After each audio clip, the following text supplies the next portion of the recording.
Harihi Om.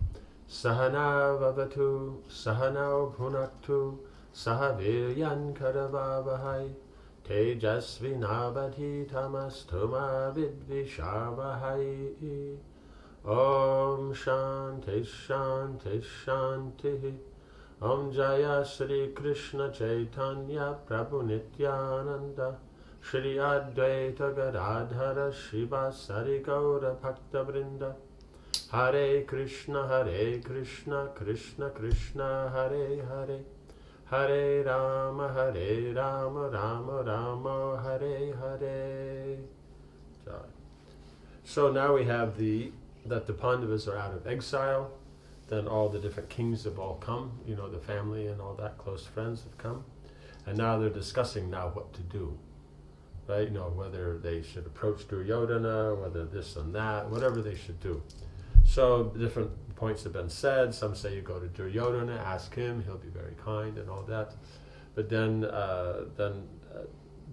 Satyaki says no, then Duryodhana only understands, force. And Drupad got up and he said the same thing.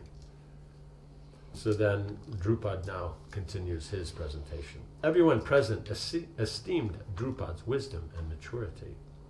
They listened attentively. This is my quote, "This is my advice. Let us prepare for battle. Send out messengers to all our allies and have them come here. Duryodhana will certainly do the same. Even now his men will be heading out and approaching even those whom we now count as friends," which he will do. That's the whole point, is for him, it's only about winning. It's not about, character. It's not about, okay, he has his allies, take his allies, and they have theirs. No, his point is he'll just take everybody. Like that. He doesn't, there is no, you could say there's no scruples here. There's no real value system other than niti, how to win. Like that. Artha, then you have to see that, something, you have to follow basic rules like that, but dharma means whatever's the rule, that you follow. But he's not worrying about that, he's just worried about getting results, immediate results. So that's what he will do. Our messengers should travel swiftly around the globe. For a nobleman will not refuse he who first asks him for help. So if Duryodhana comes because they're all under the protection of the emperor, then if the emperor is asking, then naturally they'll fight. So they're not wrong. But the point is he's pointing out that Duryodhana may go for those first because he knows his allies are going to support him. So he'll try to get everybody else so they have nothing. So that's the thing. First, just take away everything and just leave them like that. Then if not, if you can't do that, then send them to the forest and take away everything. And then if you can keep them in the forest, then you have everything. If they can't get back, then take away all their allies so that you can win the war. And so you see, he's just political. Drupad then named the kings in their countries where they could find support. He knew Duryodhana would ask everyone to fight with him, whether they were his allies or not. It was important to reach the kings first with their own plea. After listing 40 or 50 monarchs who might assist their cause, Drupad concluded, "While we are assembling our forces, let a good man go to Dhritarashtra. I suggest we send my priest. We should carefully instruct him what to say to the Kauravas, but I do not expect much to come of that. Battle is inevitable." So because Balaram mentioned that you should send people to Duryodhana, discuss with the king and everything like that, which would be the normal way of dealing. But the problem is Duryodhana doesn't deal normally. So you can't count on that the king says, yes, this is what's happening, that Duryodhana is going to be comfortable with it. Like we saw, Duryodhana, he makes the thing that we have the gambling match. That all goes really badly for everybody. Then Dhritarashtra rectifies everything, and then the Pandavas go back. Means they've been insulted, but because Dhritarashtra asked them to be kind and forgiving, so then they are. Duryodhana's not happy with that. He has to push it farther and push it farther and push it farther. So it's the Drupad then knows, no, battle's inevitable because you're dealing with Duryodhana. He already made it clear before, he's not giving anything back to them. Krishna clapped his hands approvingly. These words befit the great king of the Panchalas, who is unequaled in prowess. You are old in learning and wisdom, thus you are just like our guru. We should act as you say and not otherwise. I agree, but my relationship with both the Pandavas and the Kauravas is the same. Regardless of the present situation among them, I have come here and been pleased by King Virat's reception. The wedding is over, and I will now return to Dwarka. I leave it in your hands, O monarch, to guide these kings in how to sue for peace between the two parties. If a mutually agreeable solution cannot be found, and the foolish Duryodhana will not accept peace due to his pride and ignorance, then summon me again. I will do all in my power to help. The assembly of kings agreed to Krishna's proposal, and they withdrew to their own quarters. Virat worshipped Krishna with respect and sent him on his way back to Dwarka. Then he began to make preparations for war. Messengers on swift horses were dispatched around the world, and Suj's large armies began to arrive at Virat. Troops poured in from all quarters and set up camp around the city. Filled with men and animals, the earth seemed covered with dark clouds. The gathered troops created a clamor resembling the roaring ocean. In the Kuru capital also, vast armies were amassing to support Duryodhana. The goddess Earth, with her mountains and forests, seemed to tremble under the burden of so many warriors. When the large force was ready at Virat, Drupad, after consulting with the other kings and the Brahmins, spoke with his priest. O Brahmana, among all men, those who are twice born are the best. Among the twice born, the Brahmin is the best. And among the Brahmins, he who knows the Vedas is superior. Those who have realized Vedic knowledge are even better. And among those, the best are those who practice their knowledge in life. Right? So that means you have the general population, and those who are Dvija means that there's some interest in that higher development. That's better. Of that, the Brahmins. Of that, one who has studied the Vedas. One who studies the Vedas, who actually understands, and then one who actually practices. That's then the best, he's pointing out. I am of the opinion that you are the best of all men.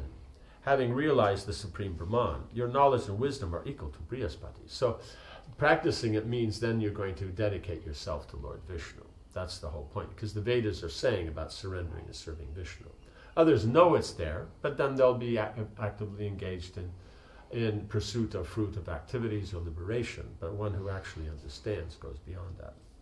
You know what kind of man Yudhishthira is and how the Kurus stole his kingdom. You also know the situation as Hastinapur, as well as the nature and disposition of Dhritarashtra and his son. Duryodhana will not voluntarily return Yudhishthira's kingdom. His old father, blinded by attachment, will follow his lead. Right? So they know all these things because that's the duty of kings. They have to know what's going on in the circle of kings. You know, because the kingdom next to you, then there's always possibility there'll be a fight.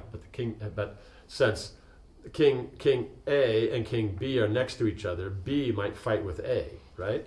But now King C, he has the same problem with B, right? B might fight with A or with C. So therefore A and C are allies.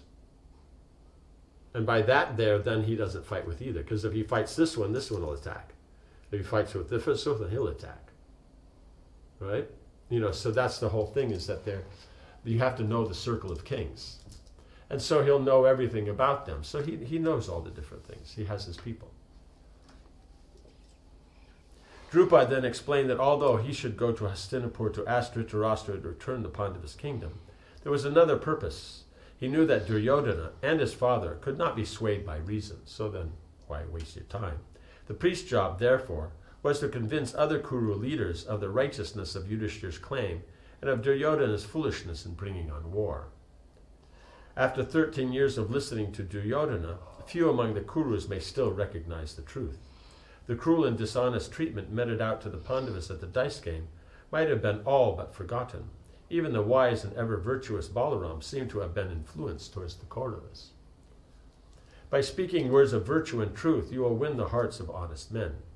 Vidura will support you, as will Bhishma, Drona, and Kripa. In this way, you will create dissension among the Kurus. So his point is that he knows they will never adjust. But by coming and speaking in this way, then he'll weaken their commitment. Because otherwise, it's been a long 13 years, then they might think, oh, it's a long time ago, things have adjusted. Right? Thus, they will lose time trying to reestablish unity among themselves. And that will allow us to make further preparations for war. So while they're trying to do that, because otherwise if they're all focused, they're just getting things done. But if they're now arguing amongst themselves, then it will take them a little bit longer before they start again. It may even be that Dhritarashtra, moved by your words, will act upon them and do what is right. He said, maybe. In any event, we will benefit from your going there, right? So either you'll either have Dhritarashtra, appreciate what you said, or you'll create dissension. In any case, they'll benefit, right? The best is if Dhritarashtra agrees. But if he doesn't, at least that dissension will give them more time for the battle, preparing. Do not fear for yourself, as they will certainly respect you, right? As the Brahmins, they have no reports that they behave badly in that way. You are a learned Brahmin and an ambassador, as well as an aged and virtuous man. After receiving Drupad's request, the priest left immediately for Hastinapur. 41. The kings choose sides. While both the Kauravas and Pandavas were preparing for war, Krishna and the Yadavas returned to Dwarka.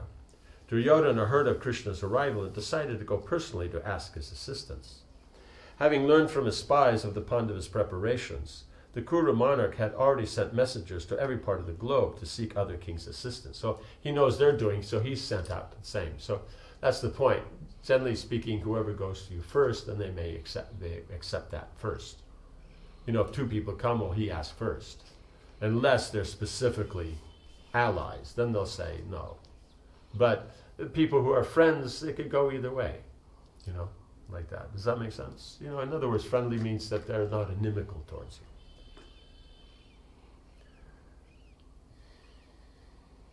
But Krishna was so powerful that he warranted a personal request. Right? Others he sent messages. Krishna and the Yadavas were the greatest warriors on earth. If Duryodhana could secure their assistance, then the Pandavas would stand no chance.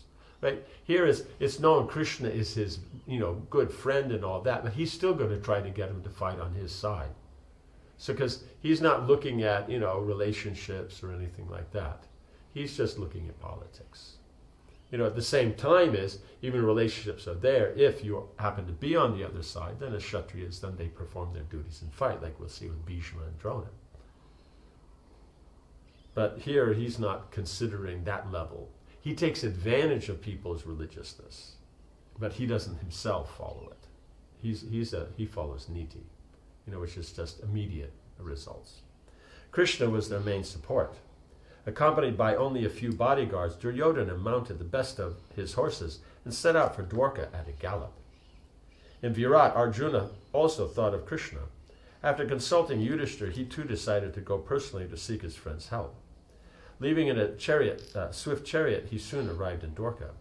As he reached Krishna's palace, he saw the palace guards receiving Duryodhana.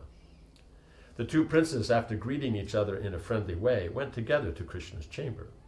They found him asleep on a large bed. One of his wives was fanning him gently. Duryodhana went straight to the head of the bed and sat down, but Arjuna remained at Krishna's feet, standing with palms folded and gazing at his face with tears of affection in his eyes. Because if you're sitting right next to him, you can't really see him, because especially if he's sleeping in another way, right? After a while, Krishna awoke. As he opened his eyes, he saw Arjuna, who bowed to him in love, right? So, if you're sleeping there like this and you open your eyes, you're going to see your feet first. You don't open your eyes and see someone sitting right here. So he thought, I'll be next to his head. He'll see me first, right? Because of that thing, who you see first, then that's who you then deal with at first. Then Krishna sat up and saw Duryodhana by his head. He immediately welcomed both visitors. After honoring them, he inquired why they had each come. Duryodhana replied, so this is not early morning, because otherwise, this must have been like an after lunch nap or something like that, or after breakfast nap, like this kind of a thing. Duryodhana replied, it is well known that you are equally disposed towards both myself and Arjuna. I have come here to seek your assistance in the war that will soon be fought among us. Indeed, O killer of Madhu, I arrived before Arjuna, and thus it is only right that you assist me rather than him, right? Because he's going on. Who gets there first, then they get, like that. So Duryodhana also, Drupad also mentioned the same thing. So that's why he says, send people out now with quick horses to go, because you get there first, then they'll fight on your side.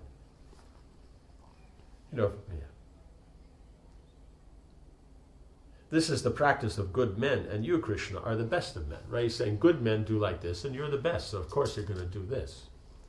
Krishna looks smilingly at Duryodhana. I accept that you arrived first, O king, but I saw Arjuna first.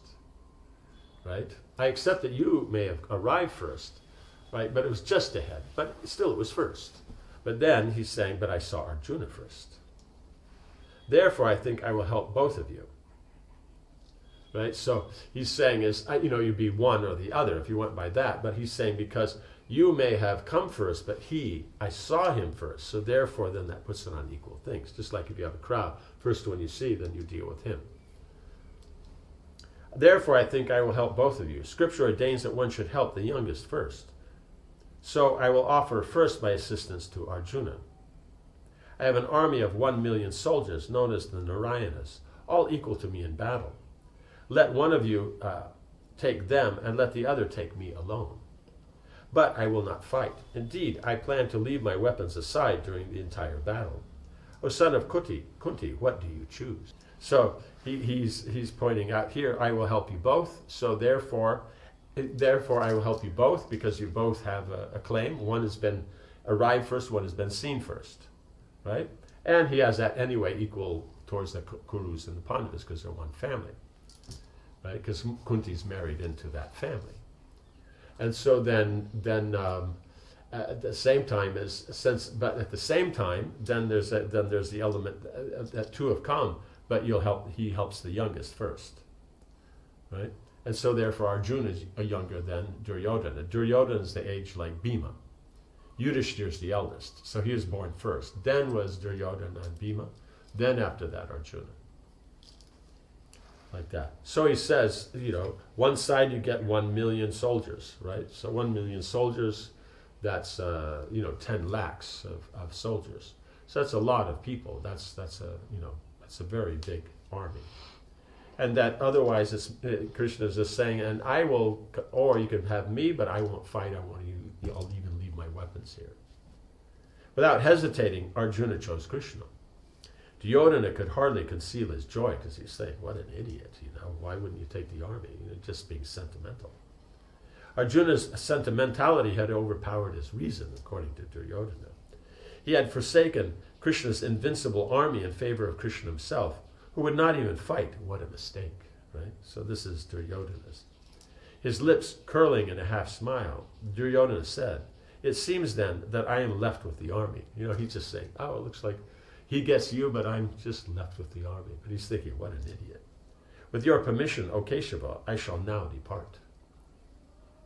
Having received Krishna's army, Duryodhana thanked him and left. He made his way to Balaram's palace. He knew that Balaram was always favorable towards him. Surely he would take his side in the war. Duryodhana found Balaram seated in his palace. After greeting him with words of affection and praise, Duryodhana submitted his plea. Right? Because he's just thinking, okay, he's got Krishna's army, and, but like that, but, if he can get Balaram like this, then he can get more. So he's just trying whoever he can get, that's all. Balaram, his hand resting on his plow weapon, looked grave. O son of Kuru, for your sake I spoke out in Virat's assembly at the time of Abhimanyu's marriage. I pointed out to Krishna that our relations with you and the Pandavas are equal, and that your cause is as just as that of the Pandavas. O hero, Keshava did not accept my words. I cannot for the moment exist apart from Krishna. Therefore, I have decided to help neither side. I will take no part whatsoever in the upcoming war. Fight according to Kshatriya principles, O best of men. May good fortune be yours. Right. So his point is he can't act separately than Krishna, and since Krishna supports the Pandavas and didn't accept his point of that equalness there, therefore then he said, I won't fight. I won't fight for neither side. Right. Because he wanted to come up with some other thing of, balancing it out and that, and which is a good thing, but it's known that Duryodhana is not going to do that. Plus, there's also the point is you have all these demoniac soldiers and kings on the planet, then you want to relieve the burden of the earth, so there must be a war, and then that's all corrected. Balaram stood up and embraced Duryodhana. Knowing that Krishna had sided with the Pandavas, he considered that the Kauravas already defeated. Balaram already knew that since Krishna's taken that side, no one can win. Duryodhana left Balaram's palace and went to see Kritavarma. Like this. So, like this, then he went and tries to go to see other people. So we'll see how it all pans out in the next discussion. Om Hare Krishna, Krishna Krishna, Hare Hare, Hare Rama, Rama Rama, Hare Hare. Jai Srila Prabhupada ki jai.